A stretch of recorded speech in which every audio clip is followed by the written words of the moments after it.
Oh, c'est bien tiré! Égalisation, que c'est bien joué de la part des Angolais. Il n'a vu que du feu, le gardien. Un missile cosmique délivré par l'international congolais du Primeiro de Agosto, Mongo, plonge tout un stade dans le noir. À peine qu'on pouvait attendre un Cocodioko de l'autre bout du temple. Les fidèles sous assistance respiratoire. Le TP Mazembe a lâché et les mailles de la chaîne se sont brisées. Petit élan pour Balango. Arrêt du gardien. Ce qu'il ne fallait pas faire, c'est de prendre ce but qui compliquerait les choses dans ce calcul challenge. La situation devient délicate. Il lui faut un nouveau but, sinon l'aventure de Mazembe va se terminer là. Le temps s'égrène et les doutes s'installent petit à petit. Il y a quelques mois, le TP Mazembe a abandonné son trône faute de résultats adéquats en championnat national pour jeter toutes les forces en C1 CAF. Voir les clubs régner en maître sur le pays, le club le plus titré de la RDC l'avait mauvaise et croyait mettre au placard ses soucis de départ. Car les Corbeaux ont été traversés par un vent des envies d'ailleurs. Quelques tauliers ont claqué la porte et le tout dernier occupait un rôle important dans l'effectif du TP Mazembe. Adama Traoré rejoint le FC Metz en Ligue 2 française. En pleine saison africaine, la star malienne a suivi le pas de son compatriote Salif Koulibaly qui a signé peu avant au National du Caire Al Ahly. La remise.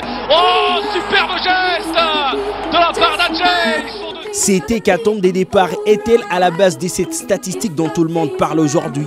La nouvelle robe a-t-elle perdu des boutons pour ne pas la porter lors d'une soirée? Cette métaphore pouvait tailler bavette si ceci expliquait cela.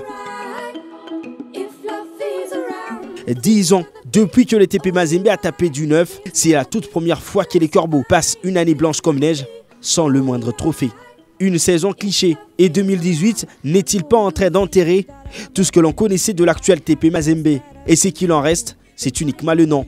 C'est un peu ce qu'ont dit les Angolais, le Mamba n'est plus, il est finalement un fossile qu'on peut aisément manger dans sa tanière.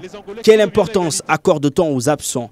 Pamphile Miayo nous l'a fait savoir, les absents ont toujours eu tort. 19 joueurs pour lancer sa campagne africaine. Des ajouts en cours de chemin, car finaliste à l'arrivée en Ligue des Champions, une saison après son incroyable triomphe en Coupe de la CAF. Si ça, ce n'est pas un parcours d'un miraculeux, standing ovation pour le Baba, le fils de la maison qui s'est agrippé aux commandes comme un capitaine à son navire. Ce n'est peut-être pas sa faute et de ses joueurs, mais plutôt du karma. Oui, je parle de ce match du 5 mai 2013 qui se termine en bibine pour les Corbeaux. Contexte similaire, marqué pour se qualifier, 2 pénaltys ratés. L'enfer avait visité le temple des Badiangwena à se demander si Dieu avait laissé faire. Eric Bokanga a foiré le tien. Et Trésor Poutou, c'est lui qui doit être au four et au moulin, tire comme il venait de le faire. Le même timing, le même feeling, et rebelote. Poutou a oublié que c'était un trésor et parfois tout ce qui brille n'est pas forcément de l'or. Sur les dernières années, le TP Mazembe n'y arrive pas en Ligue des Champions, éliminé soit réversé en Coupe de la Confédération, synonyme d'une roue de secours. Ce game over soulève beaucoup de questions sur le quotidien du club. Entre le doublé des années 67-68 et la nouvelle constance du club sur le continent, instauré en 2009-2010 par 2 titres de suite, le TP Mazembe a connu un long vide, mais on n'en est pas encore là. Les Corbeaux vont certainement se remettre en question, qui sait revenir plus fort en 2019 et de nouveau faire rêver tous les supporters anglais-bertois, enfin que Mazembe remonte sur son piédestal du champion qu'il est.